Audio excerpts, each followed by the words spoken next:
So last week I was making some sketches of Edinburgh Castle using ink and wash, a little bit of wax and charcoal in an attempt to find something new. I suppose it's a very familiar, dare we say, iconic subject. And so what I'm going to do this week, and we'll be doing this in the studio on Monday, is working with the monoprinting technique in an attempt to transform some of this material into, if you like, a new vision, a new image of this familiar subject, or maybe a slightly more generalized universal image of a castle. So I have my block printing ink, I have my piece of Perspex, and I'm going to cover it with a coating of ink.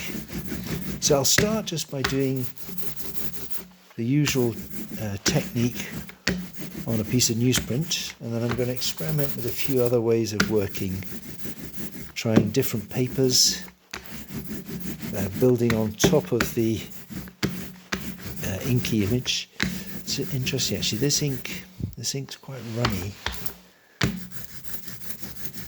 it's well, we'll see how it behaves.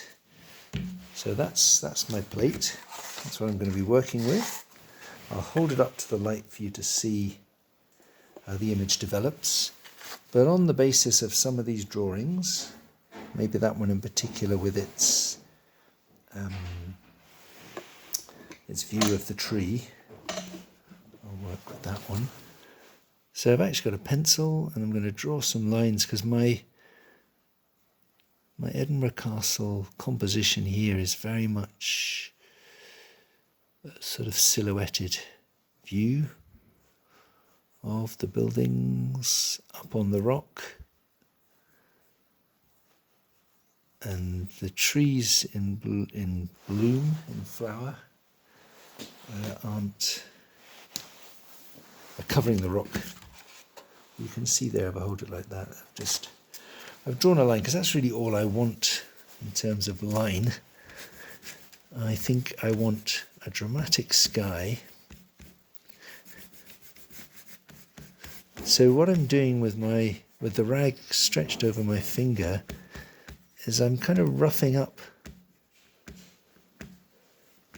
and adding texture to some of that light area. You can see that's what it looks like. It's quite hard with my finger stretched over a rag to get exactly the line that I drew, but I don't think that matters. I can either reintroduce that line, or maybe that line will appear later as some chalk or some pastel. I want more than just a black silhouette though. You can see that's a little bit like what's going to appear, but I think I would like some other things in there.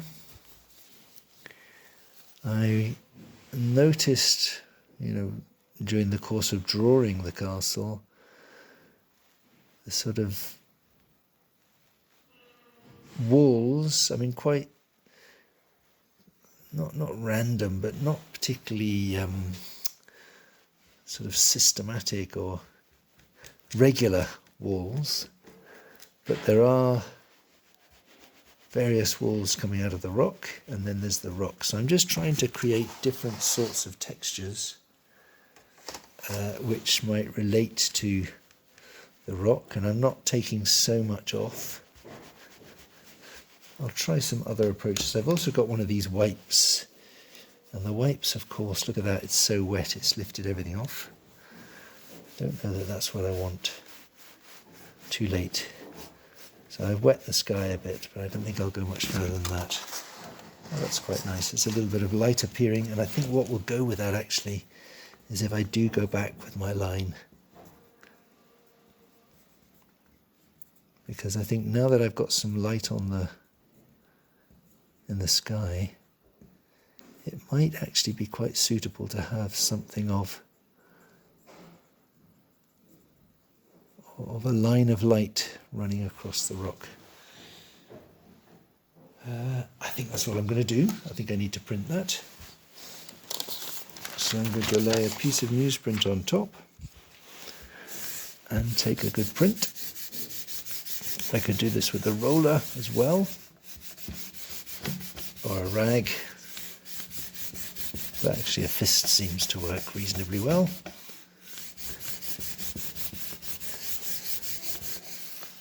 So we'll be working with monoprints, and you may be able to do this at home if you've got the equipment. And I think one of the great values of using this monoprint process is that it's very quick, and you can generate lots of images which may be complete in themselves, or maybe a basis of something that you can draw on top of. So I'm going to do one more print from that page, because it struck me that it would be very easy for me to produce lots of very black, sort of menacing black silhouettes of the castle against the sky.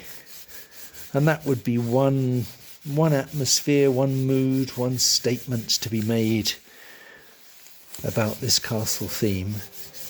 But I thought it might be nice to get some much softer, quieter. That's too soft and quiet, look at that. There's nothing there. Okay, so that's not enough. I'll try that again. I need to find a way of producing a grey image which isn't quite as invisible as that, although I might work with that as well to see what comes out if I just draw a little bit more contrast into it. So I've prepared another plate. I've decided this time to draw this section of my charcoal composition, so from the sort of castellated wall to the buildings at the end, and then the rock dropping off the side. And I've used different ways of manipulating the ink. I've wiped it away quite significantly in the sky. I've drawn into it with a pencil a line along the edge of the building. I've used my palette knife just to kind of scrape into the rock area. And rather than just having untouched ink, I've just dabbed some of the buildings area with my rag. So I'm not really lifting off very much ink, but I am changing its texture from the original rollered version. So before I take a print of that, I've also done some other preparation. That is to tear out a piece of yellow paper, which is a little bit like that shape of where the castle is going to be. I'll stick that onto my newsprint, and then I'll take a print onto what's effectively a collage surface. So I can't really tear out that castle shape very accurately, and neither do I want to, because what I'm after, in fact I've done it the wrong way around. Oh, well, let's never mind. What I'm after is some surprises, so we're going to get some of them, aren't I? So I'll press a little harder and make an imprint. And I'm hoping I haven't left it too long. You know, depending how wet or dry your ink is, you'll get, oh no, that's nice. Okay, that's okay. I think I'll just, you'll know this thing that if you before you lift the paper right off, it's worth just checking that particularly areas that you expect to be black are black enough, and if they're not, then you don't lift it right off. You lift it half off, check it, and if it needs more pressure, put it back down again in the same place, obviously, because you haven't lifted off. Now I'm quite pleased with that. That's what's left, which also looks quite interesting, but I don't think I'll get anything out of it. But I do quite like the effect of the yellow paper. So I'm going to let these dry, and then I'm going to draw on top of them, but I think the yellow paper is great. I might just do one more on different yellows. For this one I've tried to do several things. Firstly, I'm going to go portrait. I've wiped away with the cloth some of the sky. I've put in a line for the silhouette of the castle. I've scraped, as I showed you before, with the palette knife, some of these rocky textures, and just as an extra thing, because I'd quite like to feature the willow tree that was in the foreground, I'm just painting on some branches and a trunk somewhere across the rocks. So I don't know how any of this is going to work. I don't know if I ever quite got to the point of my grey tree. Everything is coming out quite black. But as I've said, the great thing about these monoprints is they're so quick. So I can generate lots of images and then try and do something with them. And I've prepared the paper in this way. It's a little bit of collage really. Different sorts of yellows, very approximately placed. I'll take a print. I was very pleased with how the yellow worked, partly because it really sort of shines out against the black. And I always find with collage, the colours that sometimes go down a little bit accidentally at the beginning of the collage process often give me ideas, at least for colour. So this is what I'm getting.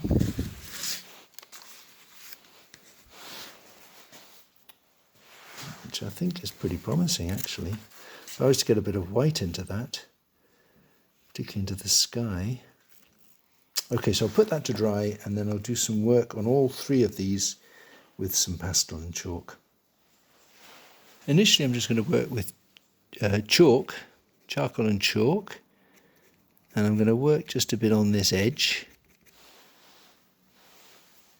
I couldn't quite get my rag and finger right up to the edge to lift off the ink. So I'm just using the chalk for that, and I'll distribute some of the chalk into the sky as well. So all of that is kind of unified, harmonized. I'm going to stay fairly kind of monochrome, minimal colour. I have got some off-white, that's a bit of chalk, but I've also got some, I suppose that's a kind of Naples yellow, and that's quite nice actually, because the paper I'm working on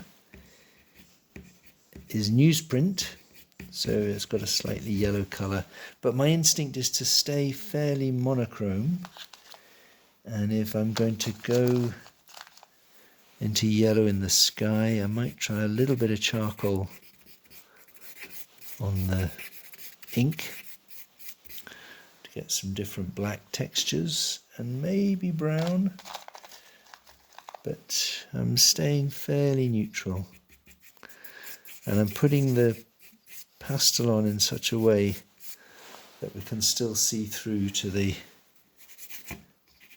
textured monoprint below. And actually, if I just use the side of the pastel, the monoprint is sufficiently textured to pick up the pastel in a slightly broken way. Now that I quite like. I think that's quite helpful. So if I was to develop this, I think I would go on building up some of the white and some of the, let's call it Naples yellow, because I think that helps me define some of the castle structures, some of the distinctive shapes of the buildings and the turrets and things. And I might go one more colour with the brown, something slightly lighter. So that's one. Let's look at the one with the yellow.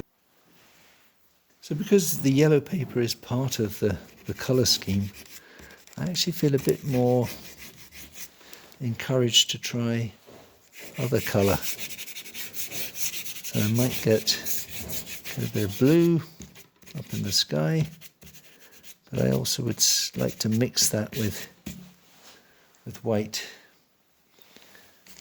to get some lighter blues. My ink isn't entirely dry actually. I think I should have waited a bit longer, or I could even try my oil pastels.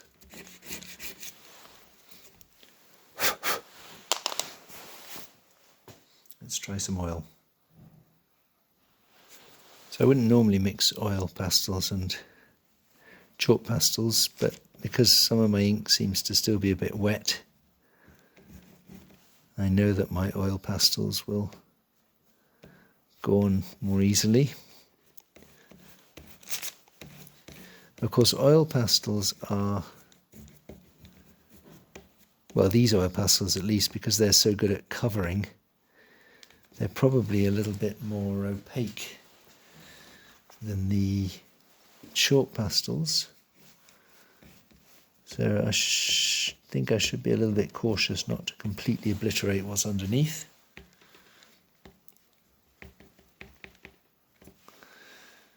And because I've got that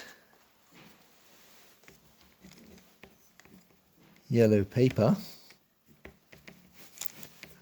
I think I should look at some other colours in, just to kind of harmonise some of that yellow with the pastel there. So I think I'm going from yellow into different sorts of greeny browns.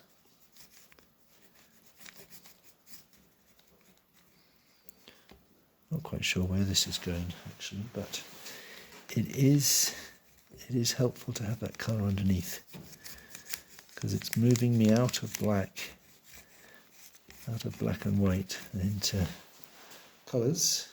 That I think's okay. Maybe some more colour, something different at the top.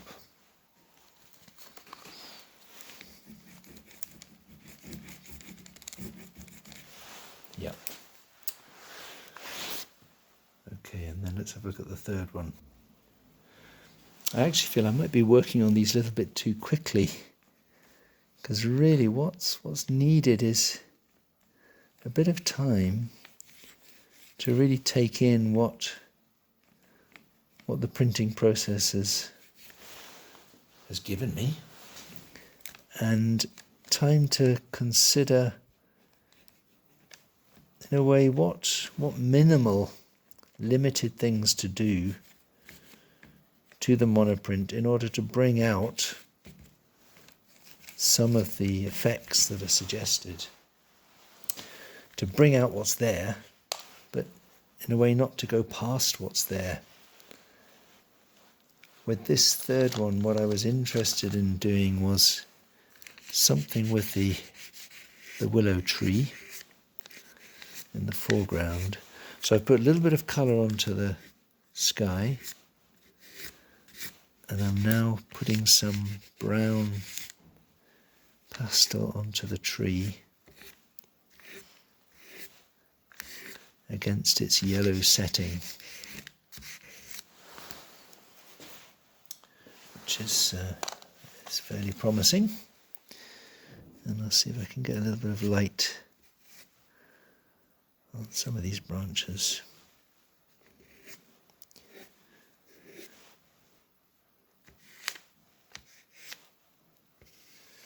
So with each of these versions, I've just tried to use the monoprinting process, which of course instantly reverses the image that I've drawn out. So that's already some kind of transformation.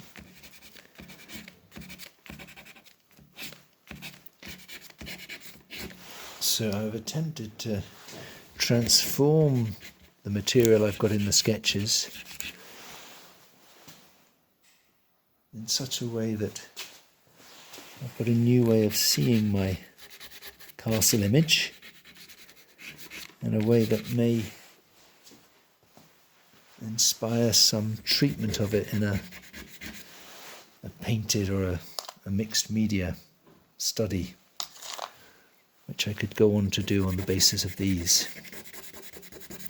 So it's not about making sure that the monoprinting process produces a perfect print, but more that it generates some ideas of how you could go forward with the information that you began with from the charcoal and ink studies last week. So here are my 3 pieces.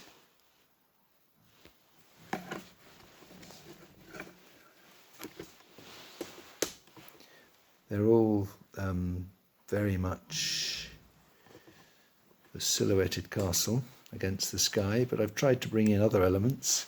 This one's got the full kind of length of the structure. This one is homing in on a bit on one end against the rock, and in the third one I tried to introduce the tree motif. So I hope this has come out. I've just noticed the numbers are upside down, so the whole film might be upside down. You'll deal with that though. Okay, so see you tomorrow, and otherwise see you in the studio for some monoprinting transformations. Cheerio.